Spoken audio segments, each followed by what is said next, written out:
There you go, folks. My Licorice is alive with Nardis, written in 1958 by Miles Davis for none other than Cannonball Adderley, who recorded on his classic album, Portrait of Cannonball. There's also another really cool recording by Joe Henderson on his album called The Kicker.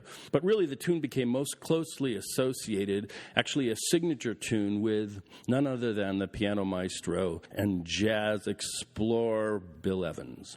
Musically, the tune lives in kind of that shadowland between hard bop and the modal world, which really would become the signature jazz sound for the hipsters of the late 50s and early 1960s.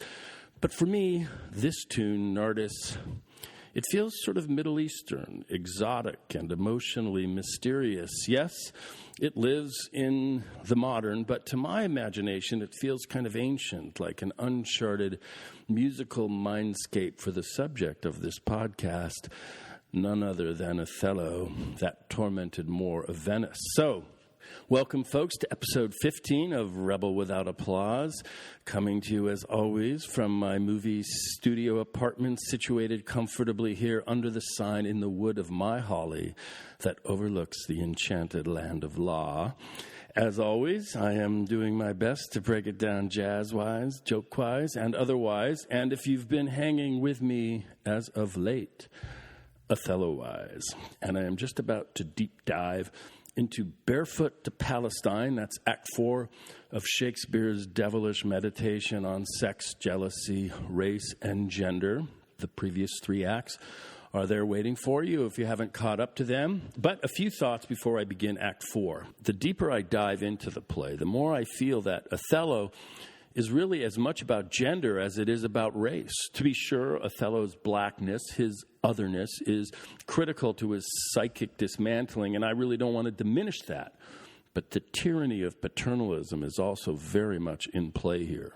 The enforced obedience expected of the 3 key women in the play, Desdemona and Emilia and Bianca, princess, maid, and working girl, respectively. Actually, Iago would have me call Bianca a whore, but I think that's too cruel a moniker. Anyway, the male prerogative of absolute authority and female submissiveness is what really informs the whole of the narrative. Even Othello, despite his otherness, is not exempt from this belief. Yes, he loves, but the caveat to that love, the condition upon which his love lives, is Desdemona's absolute, unquestioned obedience. The only voice of protest offered to this tyranny is by Iago's wife and Desdemona's lady-in-waiting, Emilia. It's she alone that objects, she alone that questions, she alone who makes a claim for the rights of her gender. And like Ophelia in Hamlet, which, by the way, I did in January, this is also a story about the sacrifice of love on the altar of obedience. So, let's do this. Let's raise the curtain. Let's roll the camera. Let's begin this audio movie. Let's bring literature to life. Where were we? What just happened?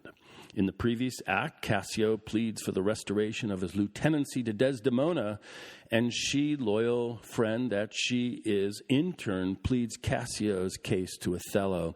All the while, the honest Iago performs his psychic surgery, his malevolent machinations on the Moor. So there you have it. A misguided wife, a web of lies, and a misplaced handkerchief provide the proof which sends Othello into an all-consuming, soul-searing, jealous ecstasy. And so we begin again. Inside the tight corners of the Cyprus citadel, Othello and honest Iago lurk in a shadowed alleyway that leads upon a courtyard which fronts the residence of Othello. Will you think so? Think so, Iago. What, to kiss in private? An unauthorized kiss? Or to be naked with a friend in bed an hour or more, not meaning any harm? Naked in bed, Iago, and not mean harm. It is hypocrisy against the devil. They that mean virtuously, and yet to do so, the devil their virtue tempts, and they tempt heaven. If they do nothing, says Iago, 'tis a venial slip. But if I give my wife a handkerchief, what then? Why, then 'tis hers, my lord, and being hers, she may, I think, bestow it on any man. She is protectress of her honor, too, may she give that? Her honor is an essence that's not seen, says Iago. They have it very oft that have it not. But for the handkerchief, By heaven, I would most gladly have forgot it. Thou saidst it. Oh, it comes o'er my memory as doth the raven o'er the infectious house, boding to all. He had my handkerchief. Aye, what of that, says Iago. That's not so good now.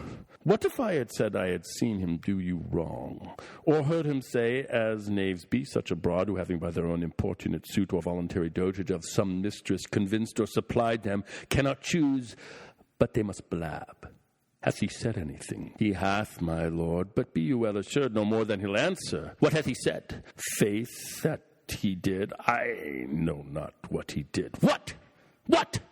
Lie? With her, on her, what you will. Lie with her, lie on her.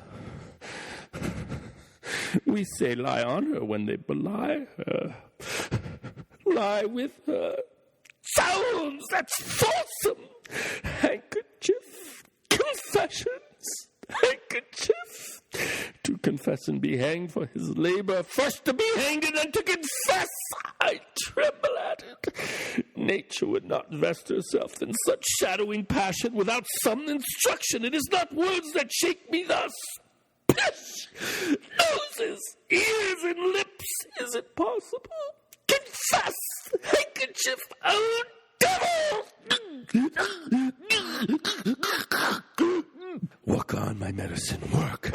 Thus credulous fools are caught in many worthy and chaste dames, even thus all guiltless meet reproach. What ho! My lord! My lord, I say, Othello! From out an alley comes Cassio. How now, Cassio? What's the matter? My lord has fallen into an epilepsy. This is his second fit. He had one yesterday. Rub him about the temples. No, forbear. The lethargy must have his quiet course. If not, he foams at mouth and by breaks out to savage madness. Look, he stirs. Do you withdraw yourself a little while. He will recover straight. When he is gone, I would on great occasion speak with you. Cassio retreats. How is it, General? Have you not hurt your head? Dost thou mock me? I mock you not, by heaven. Would you would bear your fortune like a man? A horned man's a monster and a beast. There's many a beast then in a populous city and many a civil monster. Did he confess it? Good sir, be a man. Think every bearded fellow that's but yoke may draw with you? There's millions now alive that nightly lie in those unproper beds which they dare swear peculiar. Your case is better. Oh, 'tis the spite of hell, the fiend's arch mock to lip a wanton in a secure couch, and to suppose her chaste. No, let me know, and knowing what I am, I know what she shall be. Oh, thou art wise, 'tis certain. Stand you a while apart, says Iago. Confine yourself but in a patient list. Whilst you were here, o'erwhelmed with your grief, a passion most unsuiting such a man, Cassio came hither. I shifted him away and laid good scuses upon your ecstasy, and bade him anon return, and here speak with me, the which he promised. Do but encave yourself, and mark the fleers, the gibes, and notable scorns that dwell in every region of his face, for I will make him tell the tale anew. Where? How oft, how long ago, and when he hath and is again to cope your wife. I say, but mark his gesture. Marry, patience, or I shall say you're all in spleen and nothing of a man. Dost thou hear, Iago? I will be found most cunning in my patience, but dost thou hear most bloody? That's not amiss, says Iago, but yet keep time and all. Will you withdraw? Othello retreats behind a fountain. Now will I question Cassio of Bianca, a huswife that by selling her desires buys herself bread and clothes. It is a creature that dotes on Cassio, as 'tis the strumpet's plague to beguile many and be beguiled by one. He, when he hears of her, cannot restrain from the excess of laughter. Here he comes. From out the alley comes Cassio. As he shall smile, says Iago, Othello shall go mad, and his unbookish jealousy must construe poor Cassio's smiles, gestures, and light behaviors quite in the wrong. How do you, Lieutenant? The worse is that you give me the addition whose want even kills me. Ply Desdemona well, and you are sure on it. Now, if this suit lay in Bianca's power, how quickly should you speed? Alas! Alas, poor caitiff. Look how he laughs already, says Othello. I never knew woman love man so, says Iago. Alas, poor rogue. I think of fate she loves me. Now he denies it faintly and laughs it out. Do you hear, Cassio? Now he importunes him to tell it o'er. Go to, well said, well said. She gives it out that you shall marry her. Do you intend it? Do you triumph, Roman? Do you triumph? I marry her? What, the customer? Prithee, bear some charity to my wit. Do not think it so unwholesome. So, says Othello. They laugh at winds. Faith, says Iago, the cry goes that you marry her. Prithee, say true. I am a very villain else. Have you scored me? Well, this is monkey's own giving out, says Cassio. She is persuaded I will marry her out of her own love and flattery, not out of my promise. Iago beckons me. Othello angles closer. Now he begins the story. She was here even now. She haunts me in every place. I was the other day talking on the sea bank with certain Venetians, and thither comes the bauble. By this hand she falls thus about my neck, crying, says Othello. Oh, dear Cassio, as it were, his gesture imports it. So hangs and lolls and weeps upon me, so shakes and pulls me. Now he tells how she plucked him to my chamber.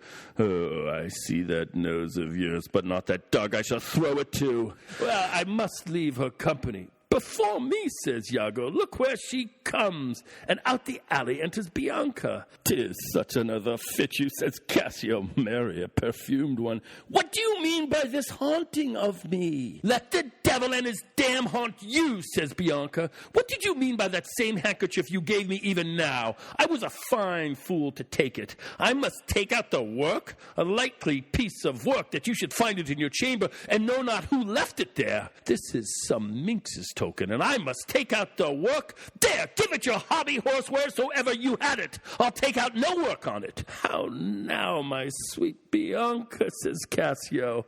How now? How now? If you come not to supper tonight, you may. If you will not, come when you are next prepared for. Bianca dashes out. After her, says Iago. Faith, I must, says Cassio. She'll rail in the streets else. Will you sup there? Faith, I intend so. Well, I may chance to see you, for I would very fain speak with you, says Iago. Prithee, come, will you? Go to. Say no more. Cassio dashes after Bianca. Othello emerges from behind the fountain. How shall I murder him, Iago? Did you perceive how he laughed at his vice? Oh, Iago. And did you see the handkerchief? Was that mine? Yours by this hand? And to see how he prizes the foolish woman, your wife. She gave it him, and he hath given it his whore. I would have him 9 years a-killing. Oh, a fine woman, a fair woman, a sweet woman. Nay, says Iago, you must forget that. Aye, let her rot and perish and be damned tonight, for she shall not live. No, my heart is turned to stone. I strike it, and it hurts my hand. Oh, the world hath not a sweeter creature. She might lie by an emperor's side and command him tasks. Nay, that's not your way. Hang her, I do but say what she is. So delicate with her needle, an admirable musician. Oh, she will sing the savageness out of a bear, of so high and plenteous wit and invention. She's the worse for all this, says Iago. Oh, 1,000 times. And then, of so gentle a condition. Aye, too gentle, says Iago. Nay, that's certain. But yet the pity of it, Iago. Oh, Iago. The pity of it, Iago. If you are so fond over her iniquity, give her patent to offend, for if it touch not you, it comes near nobody. I will chop her into messes. Cuckold me. Oh, 'tis foul in her, echoes Iago. With mine officer. That's fouler. Get me some poison, Iago, this night. I'll not expostulate with her, lest her body and beauty unprovide my mind again. This night, Iago. Do it not with poison. Strangle her in her bed, even the bed she hath contaminated. Good. The justice of it pleases very good. And for Cassio, says Iago, let me be his undertaker. You shall hear more by midnight. Excellent. Good. What trumpet is that same? I warrant, says Iago, something from Venice. Enters Lodovico, Desdemona, followed by attendants. 'Tis Lodovico. This comes from the Duke. See, your wife's with him. God save you, worthy general, says Lodovico. With all my heart, sir. The Duke and the senators of Venice greet you. Lodovico hands Othello a dispatch. I kiss the instrument of their pleasures. Othello reads. And what's the news, good cousin Lodovico, asked Desdemona. I am very glad to see you, signor, says Iago. Welcome to Cyprus. I thank you, says Lodovico. How does Lieutenant Cassio? Lives, sir, says Iago. Cousin, there's fallen between him and my lord an unkind breach, but you shall make all well. Are you sure of that? My lord, this fail you not to do as you will. He did not call. He's busy in the paper, says Lodovico. Is there division twixt my lord and Cassio? A most unhappy one, says Desdemona. I would do much to atone them for the love I bear to Cassio. Fire and brimstone, my lord. Othello turns to Desdemona. Are you wise? What, is he angry? asked Desdemona. Maybe the letter moved him, says Lodovico, for as I think they do command him home, deputing Cassio in his government. By my troth, I am glad on it. Indeed, my lord, I am glad to see you mad. Why, sweet Othello. Damn it! I have not deserved this. My lord, says Lodovico, this would not be believed in Venice, though I would swear I saw it. 'Tis very much. Make her amends, she weeps. Oh, devil! Devil! If that the earth could teem with women's tears, each drop she falls would prove a crocodile. Out of my sight! I will not stay to offend you. Desdemona turns to leave. Truly an obedient lady, says Lodovico. I do beseech your lordship, call her back. Mistress! My lord, what would you with her, sir? Who, I, my lord, says Lodovico. Aye, you did wish that I would make her turn. Sir, she can turn, and yet go on, and turn again. And she can weep, sir, weep. And she's obedient, as you say, obedient, very obedient. Proceed you in your tears. Concerning this, painted passion, I am commanded home. Get you away, I'll send for you anon. Sir, I obey the mandate and will return to Venice. Hence, avaunt! Desdemona retreats. Cassio shall have my place. And, sir, tonight I do entreat that we may sup together. You are welcome, sir, to Cyprus. Goats and monkeys! Othello departs. Lodovico turns to Iago. Is this the noble Moor whom our full senate call all in all sufficient? Is this the nature whom passion could not shake, whose solid virtue the shot of accident nor dart of chance could neither graze nor pierce? He is much changed, says Iago. Are his wits safe? Is he not light of brain? He's that he is. I may not breathe my censure what he might be. If what he might he is not, I would to heaven he were. What, says Lodovico, strike his wife? Faith, that was not so well. Yet would I knew that stroke would prove the worst. Is it his use? Or did the letters work upon his blood and new create this fault? Alas, alas, says Iago, it is not honesty in me to speak what I have seen and known. You shall observe him, and his own courses will denote him so that I may save my speech. Do but go after and mark how he continues. I am sorry, says Lodovico, that I am deceived in him. They both exit. Inside the residence, outside Desdemona's bedchamber, Othello confers with Emilia. You have seen nothing, then, nor ever heard, nor ever did suspect, says Emilia. Yes, you have seen Cassio and she together. But then I saw no harm, says Emilia, and then I heard each syllable that breath made up between them. What, did they never whisper? Never, my lord. Nor send you out of the way? Never. To fetch her fan, her gloves, her mask, nor nothing? Never, my lord. That's strange. I durst, my lord, to wager she is honest, lay down my soul at stake. If you think other, remove your thought. It doth abuse your bosom. If any wretch have put this in your head, let heaven requite it with the serpent's curse. For if she be not honest, chaste, and true, there's no man happy. The purest of their wives is foul as slander. Bid her come hither. Go. Emilia retreats inside the chamber. She says enough, yet she's a simple bar that cannot say as much. This is a subtle whore, a closet lock and key of villainous secrets, and yet she'll kneel and pray. I have seen her do it. From out the chamber enters Desdemona and Emilia. My lord, says Desdemona, what is your will? Pray you, Chuck, come hither. What is your pleasure? Let me see your eyes. Look in my face. What horrible fancy's this? Othello turns to Emilia. Some of your functions, mistress. Leave Procreance alone and shut the door. Cough or cry hem if anybody come. Your mystery! Nay, dispatch! Emilia departs. Desdemona descends in prayer. Upon my knees, what doth your speech import? I understand a fury in your words, but not the words. Why? What art thou? Your wife, my lord, your true and loyal wife. Come, swear it. Damn thyself, lest being like one of heaven, the devils themselves should fear to seize thee. Therefore be double damned, swear thou art honest.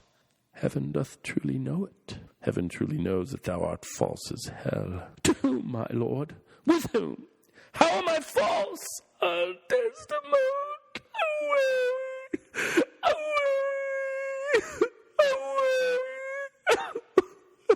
Alas, the heavy day, why do you weep? Am I the motive of these tears, my lord? If haply you, my father, do suspect any instrument of this your calling back, lay not your blame on me. If you have lost him, I have lost him too.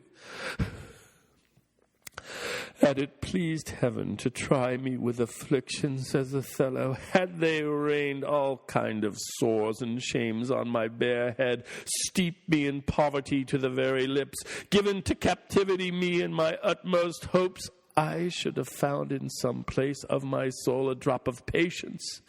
But alas, to make me a fixed figure for the time of scorn, to point his slow, unmoving finger at. Yet could I bear that too well, very well. But there, where I have garnered up my heart, where either I must live or bear no life, the fountain from the which my current runs or else dries up, to be discarded thence, or keep it as a cistern for foul toads to not engender in. Turn thy complexion there, patience, thou young and rose-lipped cherubin. Aye, there, look grim as hell. I hope my noble lord esteems me honest.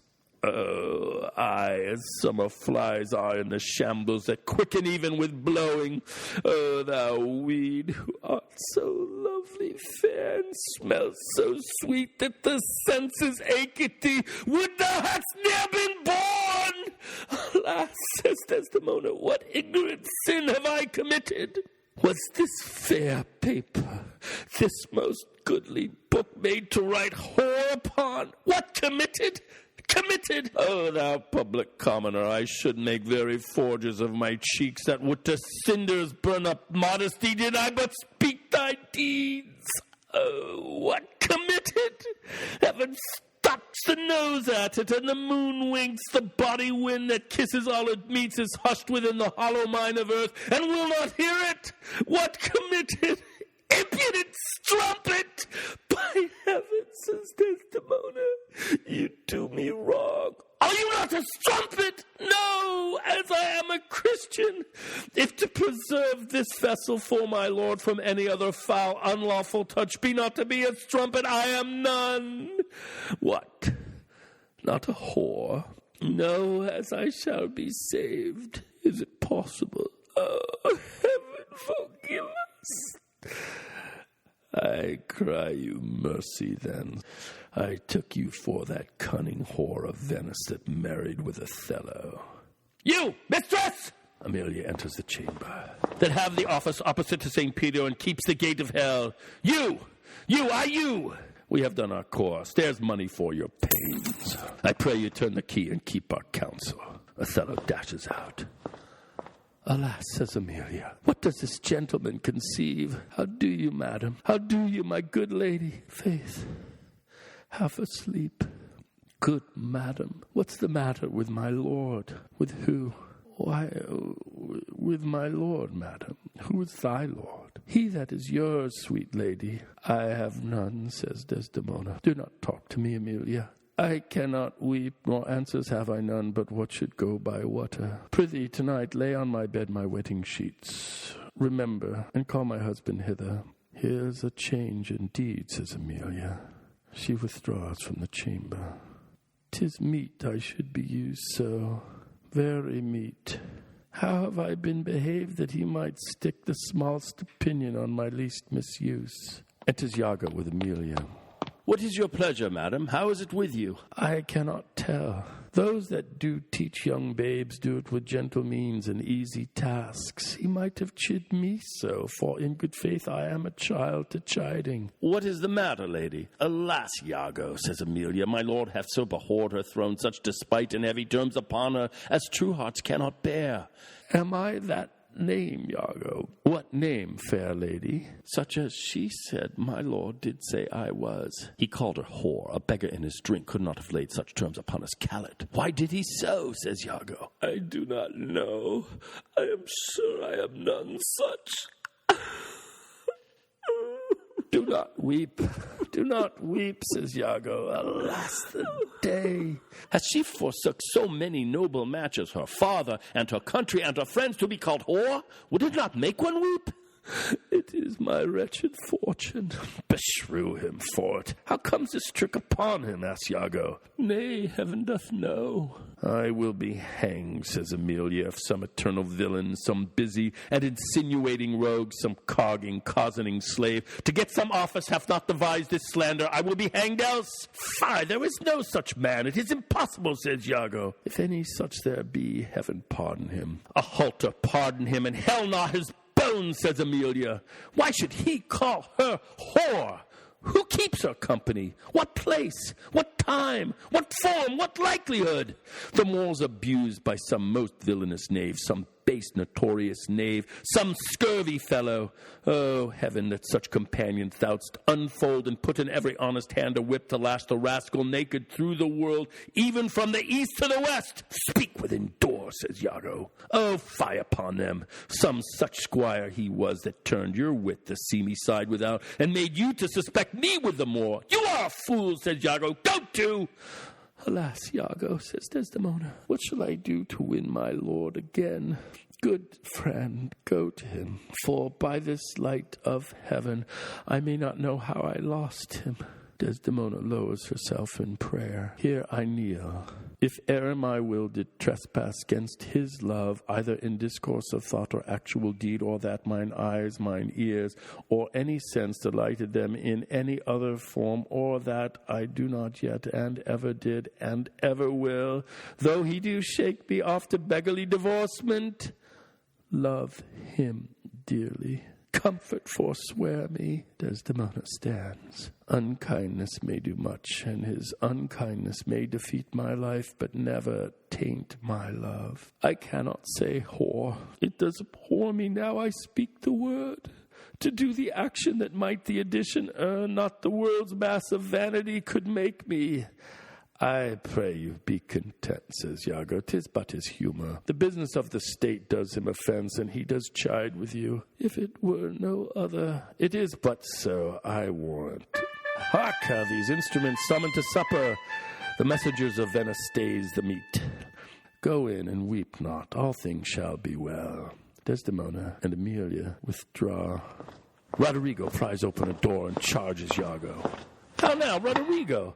I do not find that thou dealst justly with me, says Roderigo. What, in the contrary? Every day thou daffst me with some device, Iago, and rather, as it seems to me now, keeps me from all conveniency than suppliest me with the least advantage of hope. I will indeed no longer endure it, nor am I yet persuaded to put up in peace what already I have foolishly suffered. Will you hear me, Roderigo? Faith, I have heard too much, and your words and your performances are no kin together. You charge me most unjustly, says Iago, with naught but truth. I have wasted myself out of my means. The jewels you have had me deliver to Desdemona would half have corrupted a votaress.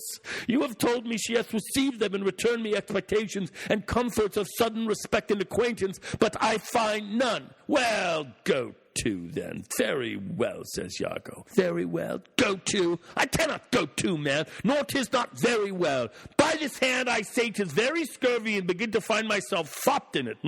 Very well. I tell you 'tis not very well. I will make myself known to Desdemona. If she will return me my jewels, I will give over my suit and repent my unlawful solicitation. If not, assure yourself I will seek satisfaction of you. You have said now, says Iago. I and said nothing but what I protest intendment of doing. Why, now I see there's metal in thee, and even from this instant do build on thee a better opinion than ever before.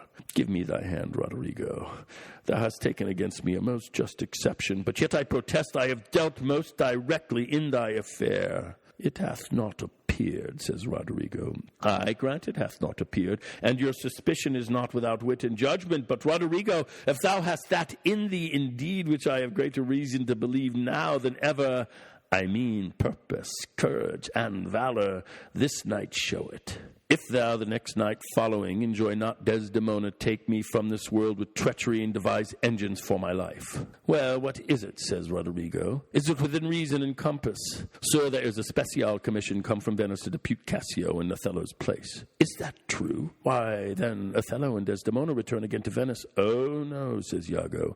He goes into Mauritania and takes away with him the fair Desdemona, unless his abode be lingered here by some accident, wherein none can be so determinate as the removing of Cassio.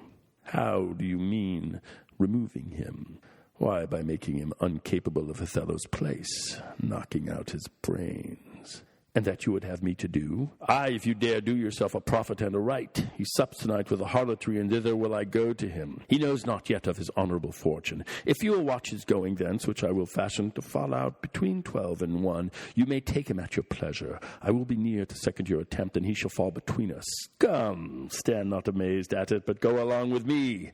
I will show you such a necessity in his death that you shall think yourself bound to put it on him. It is now high supper time, and the night grows to waste. About it! I will hear further reason for this. And, says Iago, you shall be satisfied. They exit. Inside the residence enters Othello, Lodovico, Desdemona, Emilia, and attendants. I do beseech you, sir, says Lodovico, trouble yourself no further. Oh, pardon me, says Othello. 'Twill do me good to walk.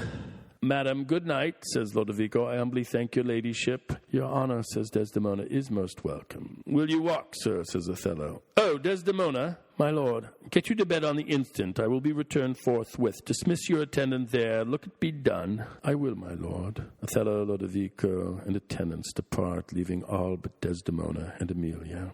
How goes it now, says Emilia. He looks gentler than he did. He says he will return incontinent, and hath commanded me to go to bed, and bade me to dismiss you. Dismiss me? It was his bidding. Therefore, good Emilia, give me my nightly wearing and adieu, who must not now displease him.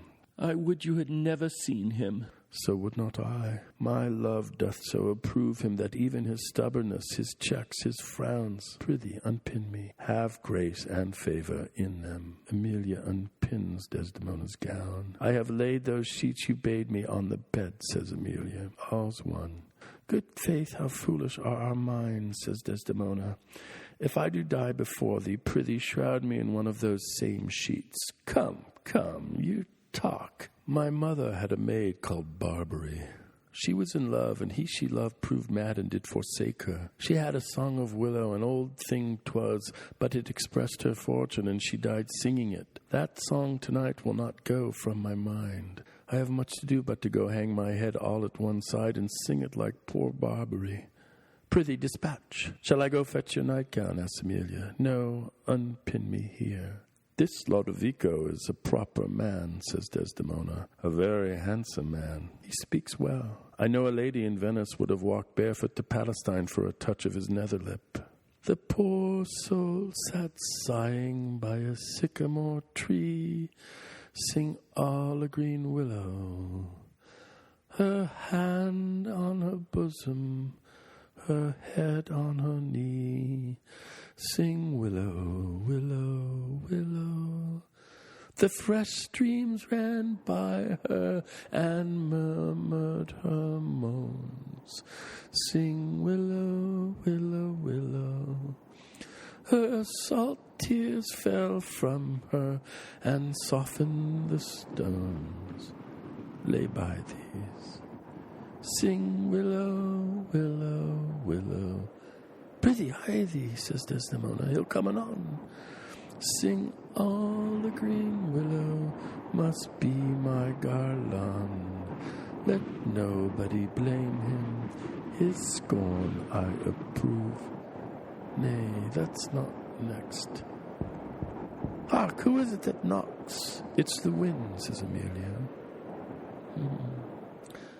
I called my love false love, but what said he then? Sing, willow, willow, willow. If I court more women, you'll couch with more men. So get thee gone. Good night. Mine eyes do itch. Doth that bode weeping? 'Tis neither here nor there, says Emilia. I have heard it said so. Oh, these men, these men. Dost thou in conscience think, tell me, Emilia, that there be women do abuse their husbands in such gross kind? There be some such, no question. Wouldst thou do such a deed for all the world? Why, would not you? No, says Desdemona, by this heavenly light. Nor I neither by this heavenly light. I might do it as well in the dark. Wouldst thou do such a deed for all the world? The world's a huge thing. It is a great price for a small vice. In troth, says Desdemona, I think thou wouldst not.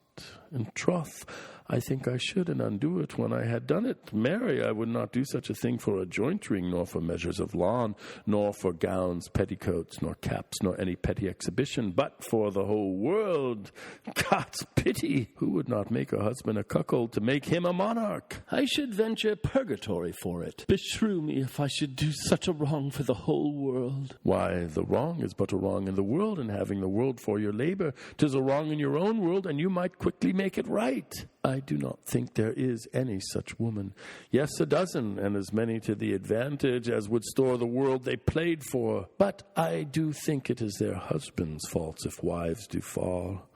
Say they slack their duties and pour our treasures into foreign laps, or else break out in peevish jealousies, throwing restraint upon us. Or say they strike us, or scant our former having in despite. Why, we have galls, and though we have some grace, yet have we some revenge. Let husbands know their wives have sense like them. They see and smell, and have their palates both for sweet and sour, as husbands have. What is it that they do when they change us for others? Is it sport? I think it is. And doth affection breed it? I think it doth. Is it frailty that thus errs? It is so too. And have not we affections, desires for sport, and frailty as men have? Then let them use us well, else let them know the ills we do, their ills instruct us so. Good night, says Desdemona. God me such uses send, not to pick bad from bad, but by bad mend. And that's Act 4. And the journey continues. I'm listening, but all I hear once again is silence. Just the quietude that is the signature of this theater in which I play, the theater of one. And so fitting for me, the rebel without applause. And thank you for hanging with me once again. I'm emerging from the imaginary netherworld of Othello, the Moor of Venice, as this tragedy marches ever so inevitably towards its conclusion. We have one act to go. Act 5 beckons. And I wanted to thank you, those that have hung with me through this odyssey. I hope that it is as compelling and interesting and dramatic to you as it is to me. And really don't want to linger here. I'm just going to do what I always do when I get to the end, and that is thank you and bid you adios, goodbye, and adieu.